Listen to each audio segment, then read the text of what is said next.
Good evening, everyone. Hello, welcome to UX and Data. Happy New Year. Tonight you're going to hear from Robb Beal. Robb is a veteran product design leader who got his start in tech at Apple as a field product manager for a web app platform. He went on to design and product manage a consumer Mac OS app that blended the best of native UIs with web services. Along the way, he also designed social software, helped build design teams, and led major redesigns for analytics and consumer communication startups. So please welcome Robb Beal.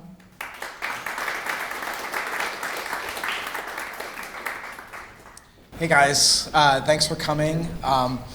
It means a lot that you came out tonight, and I hope you find the topic super interesting. And it is the first time I've given the talk, so go a little bit easy on me as I figure out all the words that I want to say about the topic. Let's jump right into it. The prompt that I wanted to have you guys think about as you go through the evening is, just as the best aircraft pilot could have never navigated to the moon because the calculations were required to make the adjustments and the complexity of the thrust controls just outstripped human capacities. And we certainly didn't want to lose some pilots as we figured out ways for humans to navigate to the moon. So we used computation as a way to sort of work around that. And in the same way, I don't think, and lots of other folks who've studied this more and have more background have said as much, I don't think we can get to the experience design destinations in the future without similar computational guidance systems, right? And hopefully that evokes, a sense of, we still sent people to the moon, but we didn't ask them to pilot the way, we didn't send a bunch of pilots and just try to make them better pilots to get to the moon. We asked them to do other things. And then they got to explore the moon more once they got there, instead of just getting to the moon by, some miracle. So I've got 3 different applications that I think are indicative of some of these destinations, right? So we might even have some folks that have worked on this product. Google, I think, has called this Live View. It's their AR-based maps. And, it's multimodal. A lot of consideration about not everyone has the same capability to walk and navigate and touch, and we haven't learned this yet. We're not good, right? We're pretty good at Google Maps and multitasking now that touch smartphones have been around for 10 or so years, but we're certainly not good at navigating through AR, and so that's one example. Another example is Oculus at the recent conference about 4 months ago or so introduced hand tracking, right? And hand tracking is a really natural thing. Leap Motion worked on it for years. It's some of the same people that are at Oculus now working on it. But they really had to invent new UI gestures and really think about, well, what does it mean to select menus? What does it mean to use a volumetric color picker in virtual reality with your hands? And so a ton of invention, again, kind of multimodal work there. And then finally, another example of computational design is Text.io, a startup out of Seattle from some former Microsoft folks that worked on Office, I believe. And pervasive auto-completion of the text of, say, your job description, which seems relevant tonight, and suggestions and a score about how well you're doing against some benchmarks of what's known to be good in that space. So those are 3 examples, contemporary examples of this. Quick word about myself. I'm a dad. I think that's probably the thing that's what I'd want you to know about me is my little family, and I actually live in St. Louis, and I work as much as possible here in New York. I am designerly, but I'm also nerdy, and in graduate school I just had a passion for stats and data, and that continues to this day. And then finally, I'm a generalist, and so whereas maybe some talks would drill very deeply into a topic that that person has researched themselves for years and years. Maybe somebody got a PhD in hand tracking or has worked all their career in hand tracking. I'm going to be reviewing other people's work as sort of a generalist and to give you a broader overview and a sampling of the computational design space rather than a deep dive into any single thing. So what will we cover today? We're going to talk about data-driven optimization for design and experiences. Next, we're going to have an interactive discussion on designing an experiment to optimize VR hand tracking experiences. And we're going to imagine that we work at Oculus, and I'll describe why we're imagining that. And then finally, we're going to talk about some research out of Columbia University here in New York. And I was blessed to attend a computational design summer school put on by academics this past August. And one of those academics is Lydia Chilton, who has a 6-person lab in the HCI group there out of the School of Computer Science. And she's done some really interesting work that's marrying computation with visual design. And I think for the folks that work in communications design or advertising here today, will find that interesting. So let's go ahead and jump into data-driven UI optimization. I want to contrast this with some other buzzwords and some other things you've probably heard. I thought when I first started thinking about this and working with Kim and team about what talk I would give, as a generalist, I know a fair amount about machine learning, but I thought I was going to give a machine learning talk. But then having attended the summer school and other things, I want to talk more about optimization because I think it's going to allow the less technical among you, the people that don't, say, develop all the time, and maybe aren't as analytical, to get started with computational design in a way that machine learning isn't quite as approachable. But let's just contrast this. Machine learning, the key things is you're trying to predict something or infer something from other data, and you're learning from data, right? Machine learning, right? There is so much cool stuff going on here, but I think a lot of this stuff here, two things about it. You can find out about it, through lots of different other avenues, as well as it isn't as great a fit for traditional UI design problems. It's a little, the professors and researchers I talk to are like, we've tried to use machine learning techniques like GANs to, say, optimize user interfaces and layouts and things like that, and they failed to do so, and they've fallen back to optimization. So let's talk about what optimization is. I mean, everybody's heard about optimization as we do it every day. We're always looking to maximize something or minimize. We're trying to maximize benefit, minimize cost, right? That's the core of optimization. You're trying to find maxes and mins. In this case, there's going to be a human in the loop because what we're trying to maximize or minimize is often the satisfaction that the user has when they use your product, or how efficient they are with it, or some perceptual response to something visual. So the human is often in the loop, and machine learning, by contrast, you try to take the people out of the loop by training, creating training data sets from, models from training data sets, and then predict from that, so that you don't have to have human in the loop. Whereas, sort of the HCI approach is with a human in the loop. The other thing is you're going to be able to use these optimization techniques to evaluate your user interfaces, whereas machine learning is more geared towards the generation of new and novel things. A thing that I like to talk about with machine learning is, it's kind of like molecular gastronomy is to maybe a classical chef. It's really cool, the experiments that are coming out of it, but practically, to somebody that's maybe trained in traditional UI or something like that, you're going to find this to feel very different and not as approachable. So then within optimization, there's two types of optimization. I wanted to make this clear. Let's start on the right here. Combinatorial optimization. Imagine that you have a design space that's just literally tons and tons of combinations of interesting things, a product space where you can combine things in lots and lots of interesting ways. And that tends to get into the millions and billions of possibilities very quickly. And as smart as we are, as much as we like to work on wicked problems, we're not going to be able to choose the optimal things out of millions and billions of possibilities. The other thing is combinatorial optimization is often interactive optimization, where the optimizer is within the product. So one example of this is there's research, one of the professors that is sort of leading computational interaction is from Finland, Antti Olasvirta, and when you get the deck, I link to him quite prominently. But Antti and his group just released some research of effectively a design tool that's a layout tool for wireframes that interactively optimizes for things like, the ability of the layout to just have alignment, the kind of alignment that we strive for as we create our own designs. So there, the optimizer is in the product.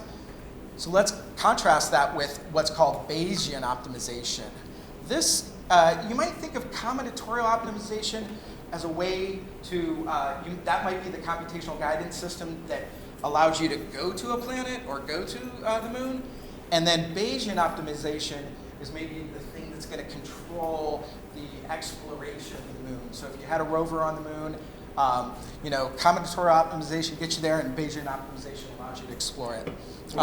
It's going to help you optimize a given design by minimizing or maximizing things like task completion time, or minimizing error rates, or things like that. And it's going to get you to a good design quickly and efficiently. This is very sample efficient and very cost efficient and time efficient. All right, so a ton of interesting work here. You should definitely check this out, but this isn't the approachable part. This is the Bayesian optimization is going to be what we focus on today, and it's much more approachable. So let's talk about, let's imagine that we have a map experience, right? And we've designed that map experience, and that map experience might be in production for a period of time. But other than maybe some A/B tests that told us some major paths we should choose, I would posit that there is a ton of optimality that's being lost, and unless it's been explored, you may not be at the optimum for certain things. So let's imagine that we're doing a map-based Bayesian optimization. The design variables for that might be the size of various elements in the user interface, the pin size, the density of pins that a map has, the size of the overlays as you mouse over things, and it gives you information about that pin. And then a typical metric in Bayesian optimization for UI design is going to be task completion time. So, okay, so you've got your design variables, you've chosen what you want to min or maximize. What do you do next? There's a piece of software, it's very, there's commercial versions of this and there's open source versions of it. You essentially ask the optimizer to choose a set of values for the design variables that you've chosen. And an important thing is that you've given those bounds above. You do have to tell the optimization algorithm, I think that for this design variable, the optimal value is somewhere between X and Y, and so that's a key part of what you're doing, is giving it the space in which to explore. Then you essentially, given those values, you have a user evaluate the UI through a representative task, like find a hotel on the map, given a UI design. Then you feed the value of the metric once you've observed that user to the optimizer, and it's going to give you a new set of design values to evaluate with users, and you're going to keep doing that until you might have a fixed number of evaluations, or you might have some criteria where you're looking for it to converge and no longer change, say, task completion time. So that's the general recipe, super approachable. Let's actually look at a user interface.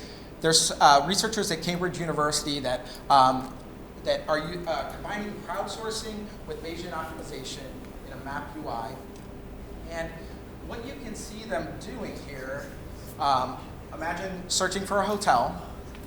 And what you'll see is a UI that instruments all of this. And what they're asking somebody to do is find the cheapest hotel that has 2 beds.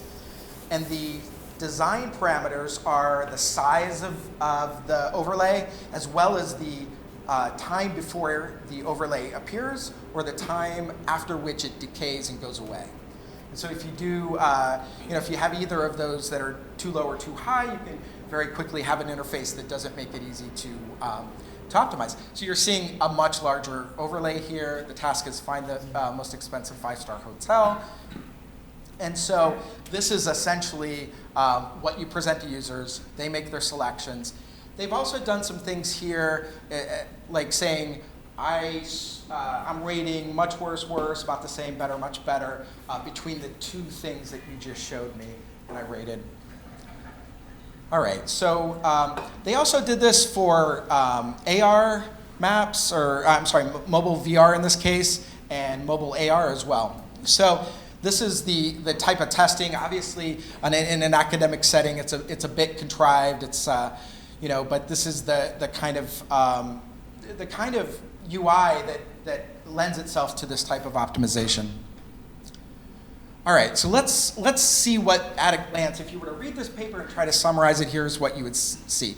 They use Bayesian optimization in an experiment with 1,000 user observations, and they optimized task completion time, and they did that by varying the distance before which you could even hover over something, the delay before the hover overlay appears, the decay, the size, and the opacity for a hotel selection task and a map search UI, and they got 21% improvement from those 1,000 observations. And we'll talk about some of the monetary cost.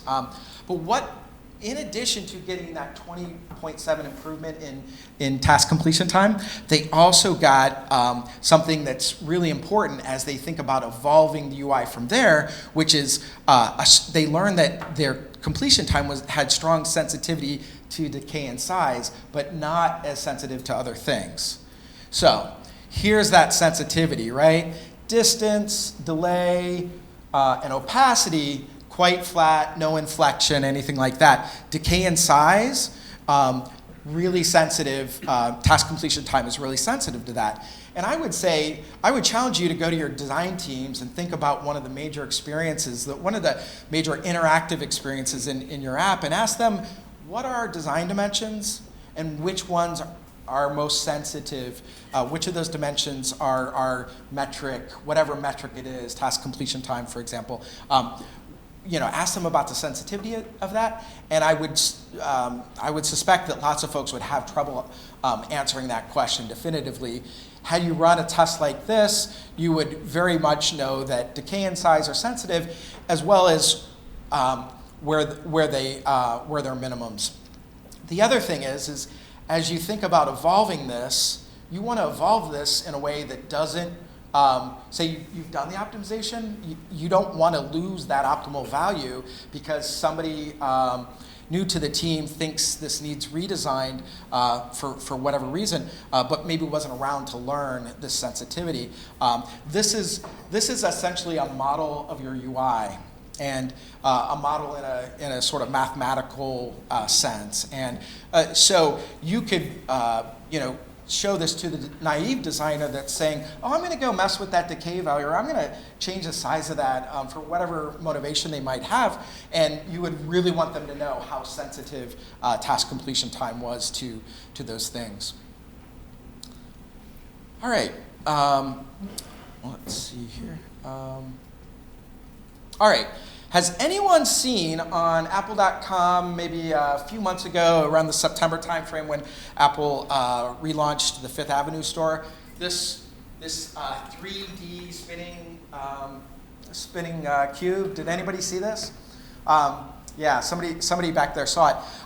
I thought this was a really good example of, let's say you're doing some of your first 3D design work, right?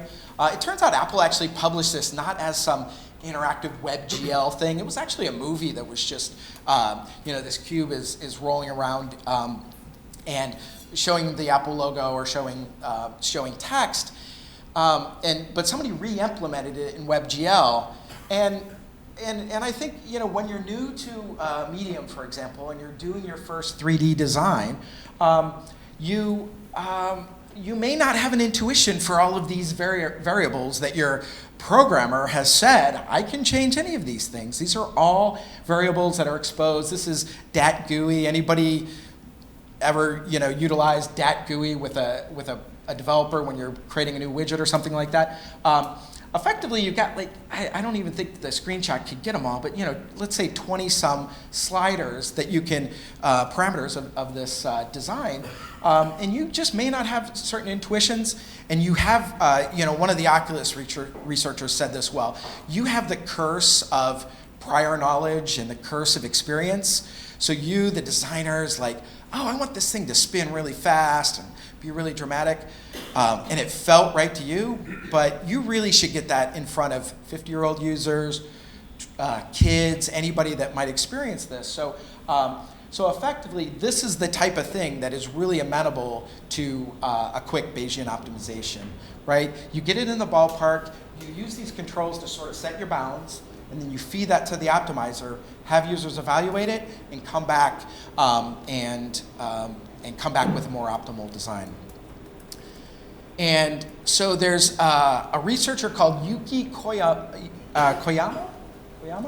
at the University of Tokyo, who took Bayesian optimization and extended it in a way that all of those various sliders that you saw on the right can be condensed down to a single slider, and you can send a UI with a single adjustment slider to end users, right? You're not going to send something with 15, 20 dimensions to end users. That's silly. He's figured out through some really cool math how to condense that down into a single slider such that you can test these much more quickly and get your optimums quite a bit quicker. And I love Japanese sort of culture. A new method for parameter tweaking problems based on crowd-centric. The system asks crowd workers to adjust a single optimized slider, and it iterates this process to find a global optimum. To enable this human-in-the-loop algorithm, we extend the Bayesian optimization techniques. It can be applied to various design scenarios. Thank you. All right, so his research was on two things. He's a computer graphics and UI HCI professional in Tokyo, and he looked at photo editing and he looked at 3D material generation. It turns out that it's really hard to, there's like 3 parameters that really can give you control over the appearance of a 3D surface, and it turns out that it's hard to develop an intuition for that, and so that was one of the things he studied. But I want to talk about how the optimization worked and how he condensed a slider into, say, 10, 12 sliders into a single slider. So this here is an example function which the red is the optimal value, and the blue, and it's a heat map. Deep red is an optimal value. Dark blue is suboptimal. And effectively, what's going on here is he'll choose randomly where to put the first slider. There's really no intuition for where to do that. But by virtue of seeing where the optimum was for that first trial, he can then use that as the endpoint for another trial, which returns this value.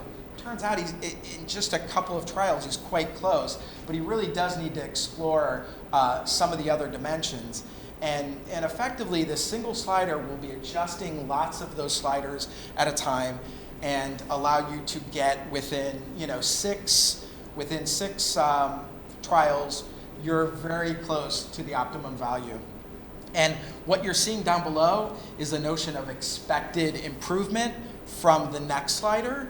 And so this is an area that is expected to improve quite a bit from the initial point, and that's why this next slider points down to it, and that's why this slider points here, and so on and so on. And so really clever math. I won't get into the depth of the math behind it, but effectively he's reduced what might be tons and tons of trials to let me give you a slider, and users are really good at comparative judgments by virtue of just sliding that slider left and right in real time with direct manipulation. So, in this case, with the photo enhancement, 75 observations per photo. It was, they're optimizing photo aesthetics. They just asked the users, tell me, slide the slider such that you get a great photo. And they did that by varying brightness, contrast, saturation, and color balance in the 3 channels there. So I think it's 7 dimensions in total, or 6 dimensions. So the optimization result, when he compared it to the auto, sort of auto enhance button in various design tools, was quite a bit higher. I don't have the stats in front of me, but out of say 30 folks, upwards of 25 folks preferred the crowdsourced Bayesian optimization one over the auto enhanced, maybe even using some machine learning. And what that did is it gave him and would give you the insight that you could extend this to myriad domains where a common preference is shared among crowd workers. So a key thing here is in what he built and what he created was that if there's not a common preference among users, the approach wouldn't be as useful. And so he plans to extend this to all number of computer graphics generated things that would otherwise just be difficult to test. And so say you have a render that takes 5 minutes, you can pre-render all these things and give the user a slider, and they don't have to have the software or watch the rendering occur. And so it's sort of a very efficient thing in that respect. So you're probably thinking, okay, cool, those are 2 neat examples. What do I need, and what are some of the considerations around this kind of testing? Anywhere between 3 and 20 independent design dimensions is the sweet spot for this technique. Lower than 3, and you could probably do this by hand and figure out all the combinations and the optimality. Above 20, and it becomes computationally quite expensive to do the optimization. Anywhere from 10 to 1,000 human observations is sort of the spot that folks use. And then design technologist level dev skills. This is some Python code right from the summer school that we took. You could take your creative technologist who's done a little bit of data science and Python programming, show them this and say, let's create a test, and I think within probably a week's time, he or she might have a prototype for you. And so those basic data science dev skills and the ability to instrument the prototype and feed those observed parameters to the optimizer. So you have to sort of round trip the data, and you have to be able to, you have to instrument the app so that you get your design dimensions. And as you probably have seen, these last 2 examples, I didn't choose it this way, but they're often paired with crowdsourcing. So, that's when cost or speed is of the essence. Using crowdsourcing is quite nice. The one aspect of this you have to remember is if you do crowdsourcing, you're probably not going to be able to crowdsource, for example, to use the Oculus example again, you're not going to be able to crowdsource Quest, which is where the hand tracking is. You're going to have to use a different type of sourcing mechanism there. But this crowdsourcing is a great way to do it. Just in terms of cost anecdotes, $1 per user for the Map UI optimization, and $5 for each result for the slider visual design from the University of Tokyo. So. All right, so when in the UI design cycle might you do this? I have 2 thoughts about this. As you're converging in a design sprint, for example, you've ideated and you've got some good designs, but you really want to start to get a sense of what the bounds are of the space and where some of the optimums might be. You might not tune it down to like, oh yeah, we trialed this with 1,000 people and we're sure the optimum is this. But you could, maybe do one half or 1/4 of that and get some really good sense of the design space. And then you can feed that to your team in execution where they could run another test, another Bayesian optimization, when more of the details are there, when it's closer to bake, when you might have some things that might confound some of your design dimensions, and then especially this was a prototype. This is your implementation. Those could differ. Those likely will differ quite a bit as you learn things that you didn't know back in the definition phase. So either of these phases, I will say that you do start to run into, when you think about doing this closer to execution, you do tend to have a choice of whether or not an A/B test is a more appropriate way to do this. But I would argue that, at least in my experience, A/B tests don't tend to tell you a lot about the optimal design dimensions, and you lose a lot of history of how you got there. It'll tell you, yes, A is better than B, but will it give you a model of the sensitivity of all your design dimensions to what you're trying to optimize? And so I think this still has applicability over in the execution phase. So who's using this, and who's doing this at large scale? Google has a product called Vizier, and they've published on this. It comes out of their Pittsburgh research lab. And it's a software platform for this type of data-driven optimization, and it's used within Google to optimize their products. And one innovation they've made is this parallel coordinates view of the results of the test. So if you look at the far right, it's a little bit hard to see. I'll try to, let's see, my little thing isn't working, but essentially on the far right-hand side is the objective value, right? That's the thing you're maximizing or minimizing. And so you can come in here in an interactive parallel coordinates visualization and kind of see how all the variables contribute to that min or max, and really get a stronger intuition for how things relate. It turns out that Google, in order to popularize this within Google, used it to bake cookies. And they had brown sugar, chip-type chocolate grams, salt, sugar, and vanilla as design variables. And they fed people lots of some good, some bad cookies as a way to popularize the service. And so Google is heavy into this. Like I said, Oculus is using this as well. What are some service providers of this where you can get this as a service? SIGOP is a startup out of San Francisco that is doing this, quite well funded. Prowler is out of London, and they were really well known in the sort of development of Bayesian optimization from an algorithmic standpoint. I expect this commercial market to follow the trajectory of the A/B experimentation tools market, where people were creating this on their own, doing smaller size A/B tests until Optimizely came along and made it quite simple. From an open source standpoint, GPyOpt is the one that, when you see the academic papers and they share their source, they use GPyOpt, and it's liberally licensed. Just in terms of some other work that's related to Bayesian optimization, Joel Simon is a prolific researcher, really interesting really interesting guy.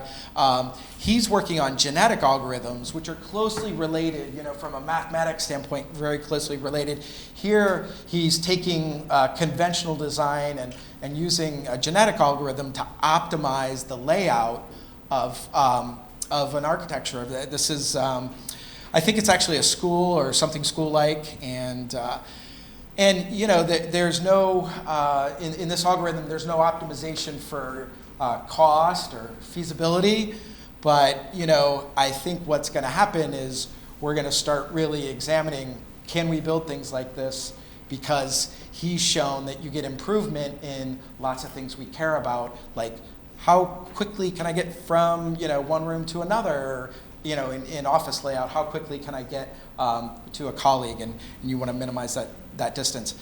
There's work at Uber, their AI labs on open-endedness.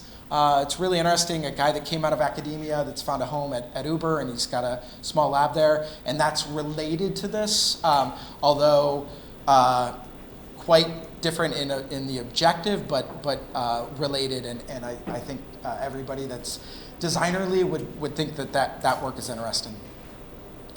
All right, so I was all set. I was telling somebody that's going to work at Oculus, a good friend here at the talk today, I was all set to talk about Oculus's use of Bayesian optimization in VR hand tracking that they released.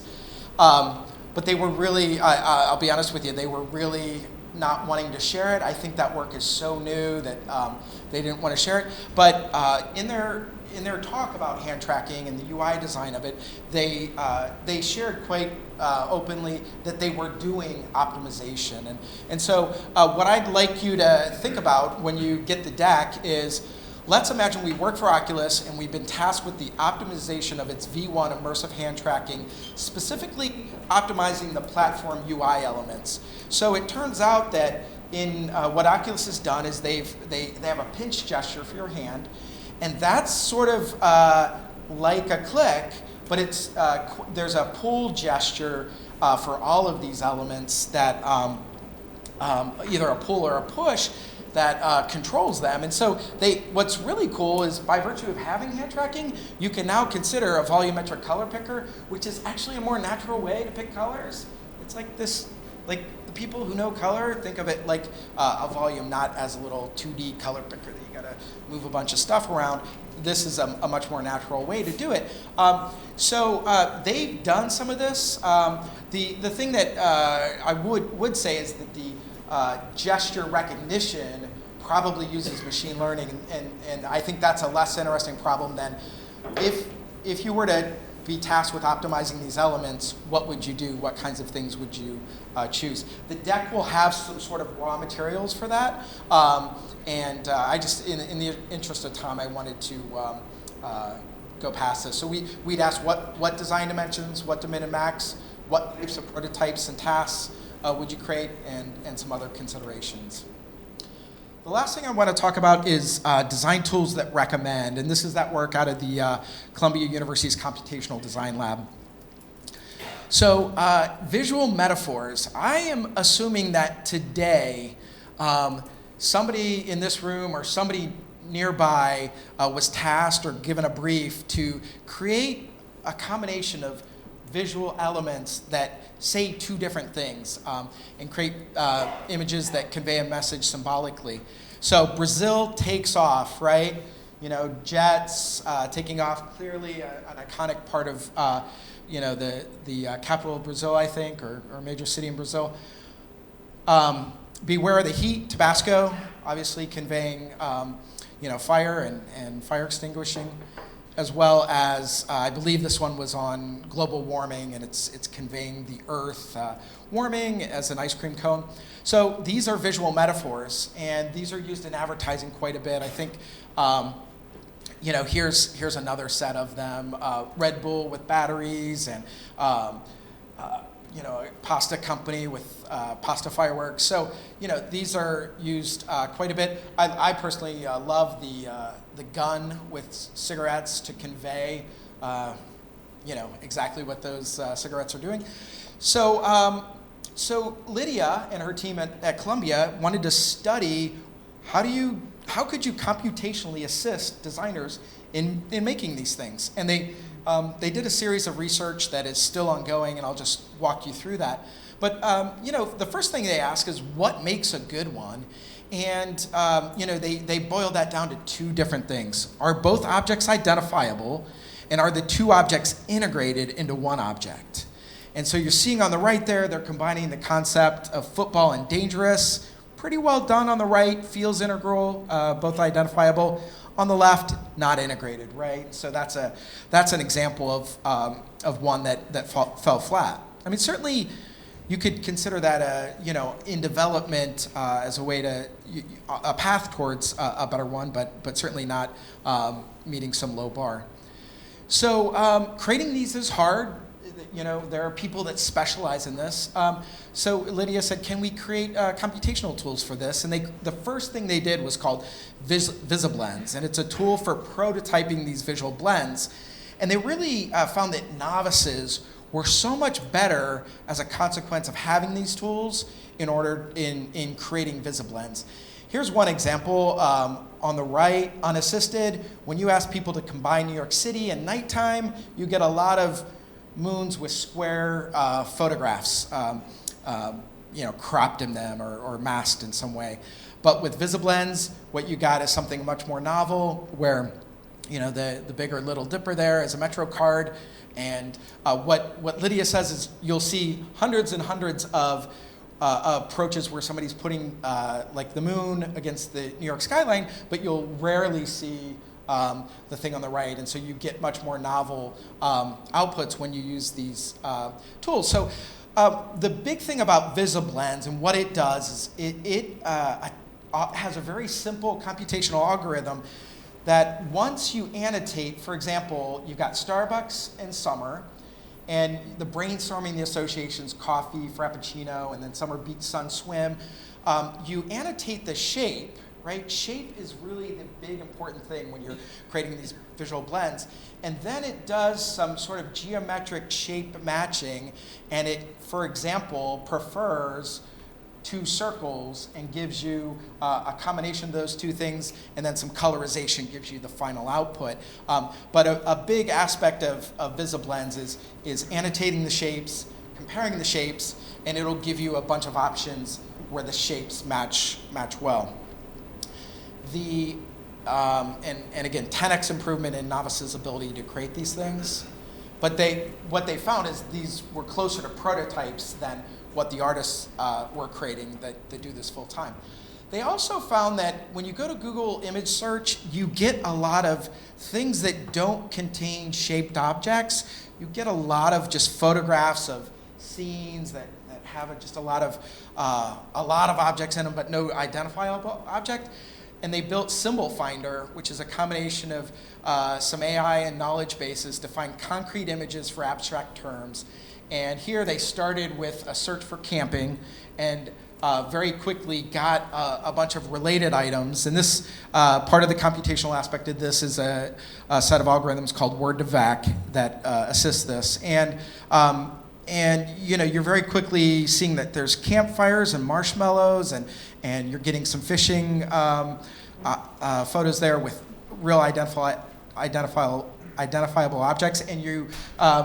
And this is a great kind of purpose-built, computationally powered search engine expressly for this purpose. And then finally, what they found is to go from prototype, from VisiBlends to more finished product that you could actually put out in, say, social media, that you needed to use another set of computational techniques to get you to the next level. So imagine that you were combining Legos and popsicles or whatever this is.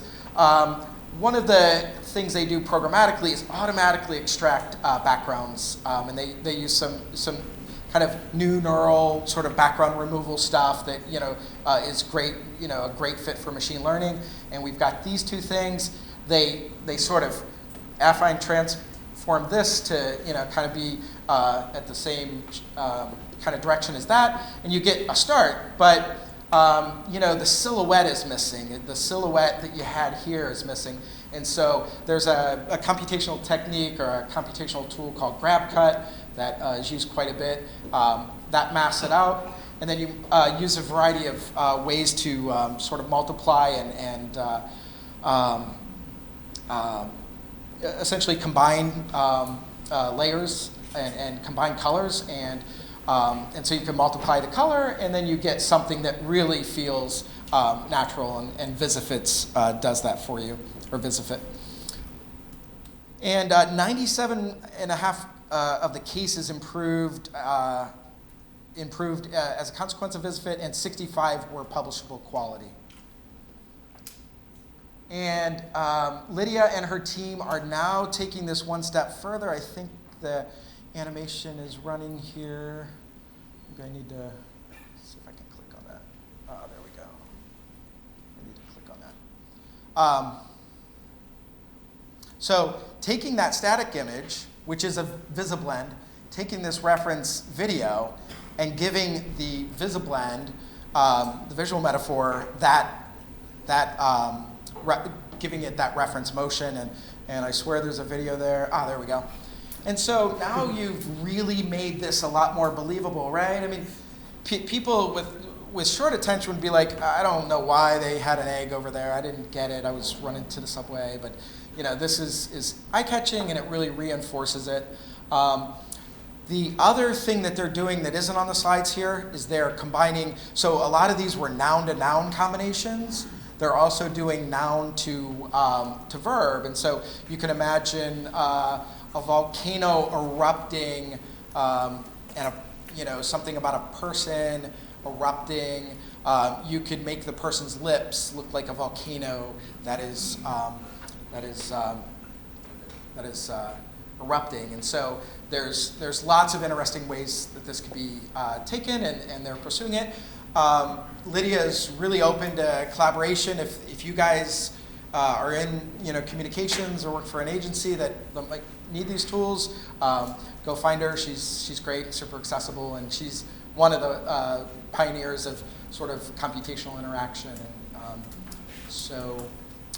all right, so in conclusion, I think one of the things, I know I gave you guys a lot of technical stuff, but I really think if you guys are design professionals or product professionals, a lot of all this computational stuff is being driven by technologists, and we're just taking what they give us and trying to make product from it. And I'd really challenge you guys to start expressing leadership in your product orgs through acquiring computational thinking skills. You're going to need them to truly pair with your data science leadership, your computational marketer. One of my good friends in St. Louis, technical friend, doesn't think of himself as a marketer, is an engineer by training. He's a computational marketer who is a really good computational marketer, got his master's degree from a program at Northwestern. And those are your peers. Those are the peers of your future. The marketing person isn't going to be the pure idea, pure emotion person. They're going to be a computational marketer in the future. And you'll soon be hiring computational leads, and you're going to need to assess their skills. So you need to have some baseline skills. And I don't think there's a better time to acquire these skills and begin expressing that leadership. So I hope I leave you with that. In terms of something that's approachable, consider designing a Bayesian optimization experiment to learn about an important UI experience that you guys have today and how it can be optimized, and to begin modeling the relationships between your most important design variables for that experience. So this stuff is approachable. Grab your creative technologist, give them a week's time to come up to speed with this, and then start doing some planning for your first Bayesian optimization test. And then finally, there are resources in that community to help you cultivate this superpower and use this guidance system. I got interested in this through a book called Data Science for Business. Really strong, sort of data science oriented. They use it for fraud detection at banks, and I think either Tom or Foster is from one of the founders of Capital One, interestingly, and Capital One was an innovator in using data science to predict credit risk, and it's a great introduction to the field. Computer Interaction is edited by the Finnish professor. A little more dense, but its first chapter is really approachable and will really give you a good overview of things. And then Google, on the sort of machine learning side, has this People Plus AI guidebook that's a great resource to give you some structure for your design process as you create these products. And then if you want to spend a week and you have a week, this summer school was at Columbia this year. I think it goes all over the world. So I don't think it's going to be in North America this year. So it's in the summer every year, obviously, and if with some planning you might be able to attend, and it's a great event, and the profs that do it are great. And then finally, there's a group on LinkedIn mainly, I think, and then physically in San Francisco is called the Machine Learning and User Experience Group, MLUX. That MLUX hashtag has kind of been a catch-all for computational design things. There's also like computational interaction and things like that. But MLUX, I mark up every post of mine with that hashtag, and so and this is the group that sort of popularized that. And they're 2,000 members strong, and they get together monthly. They were here. I think they come here a couple times a year, so you can catch them here. I can't recall when they came here last, but that's what I got, and I'd love to take questions and hear what you thought. Thank you, Rob. A round of applause.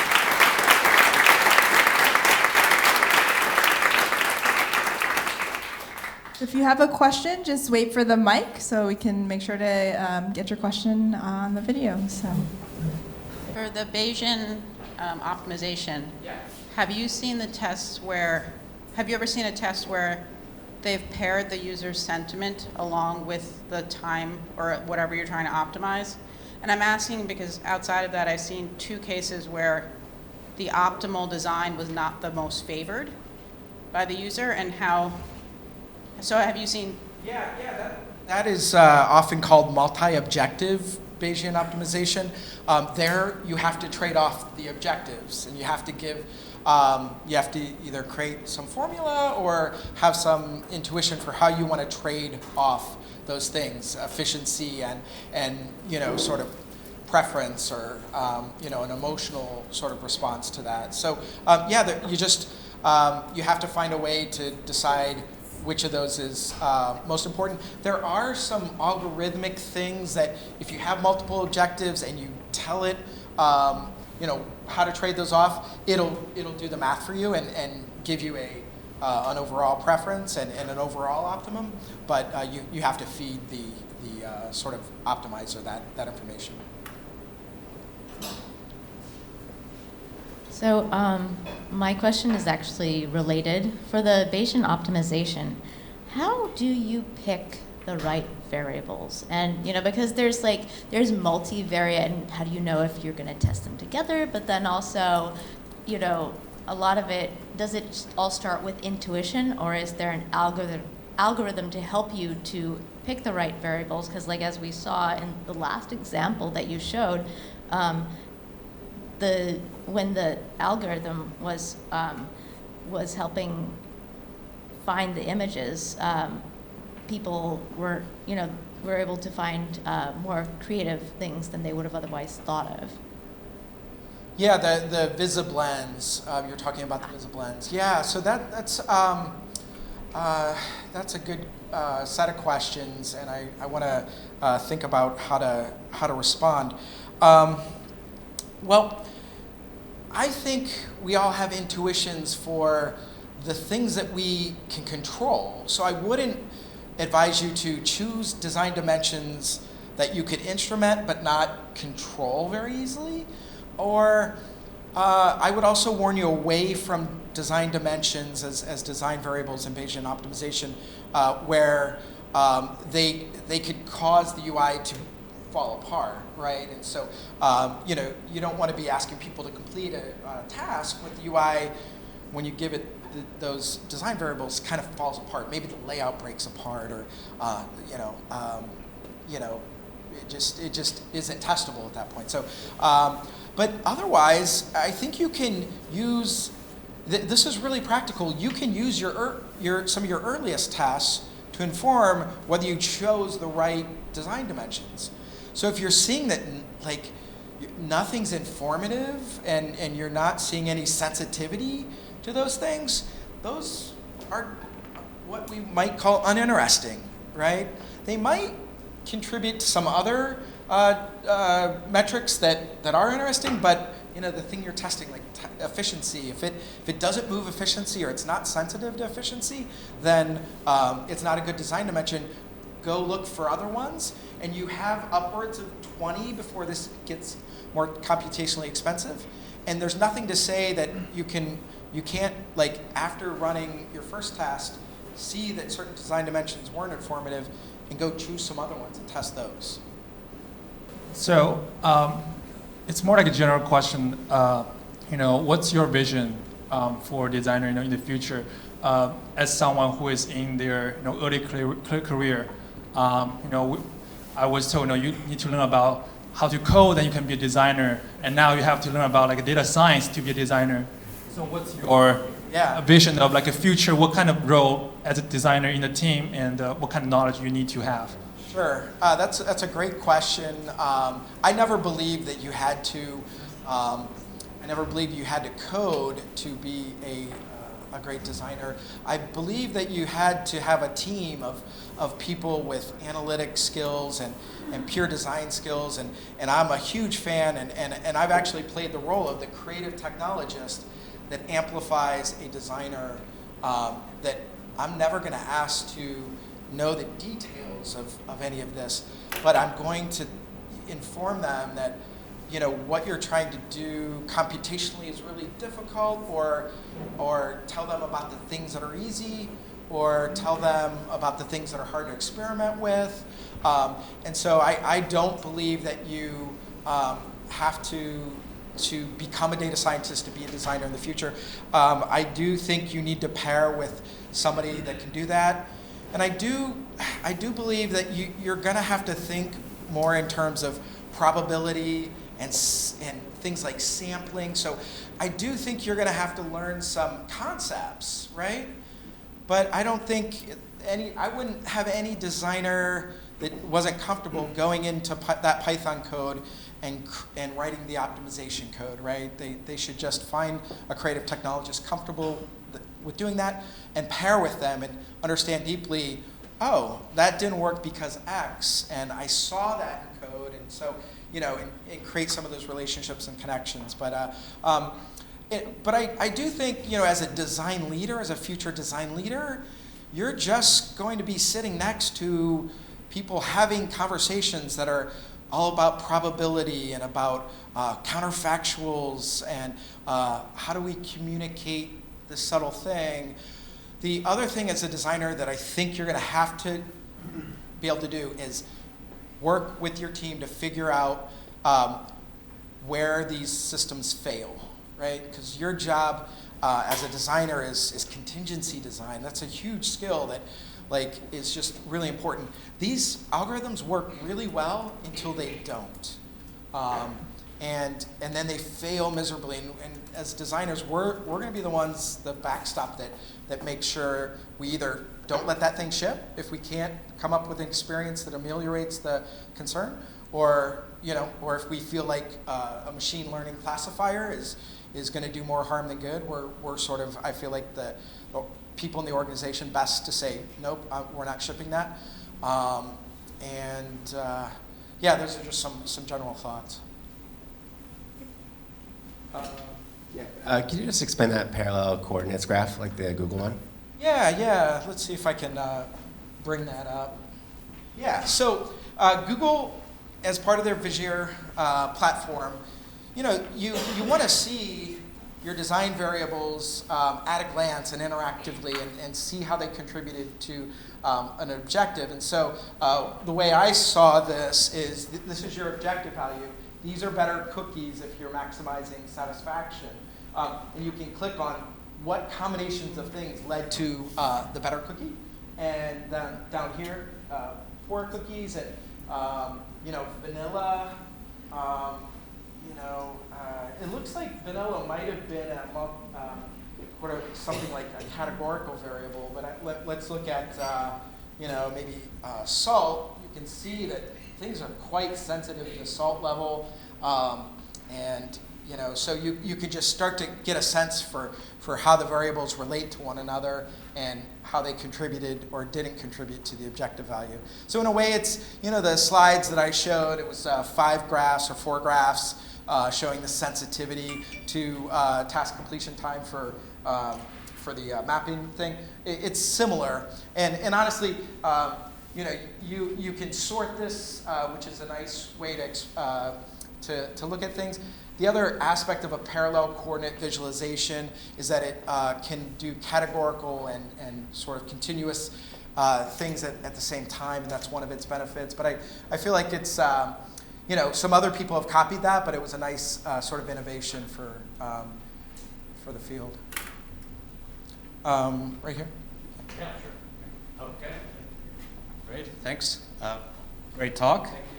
Just got an observation and then a question. So looping back on the last couple of questions, the parameters and variables, I actually think that will wind up being what designers focus on.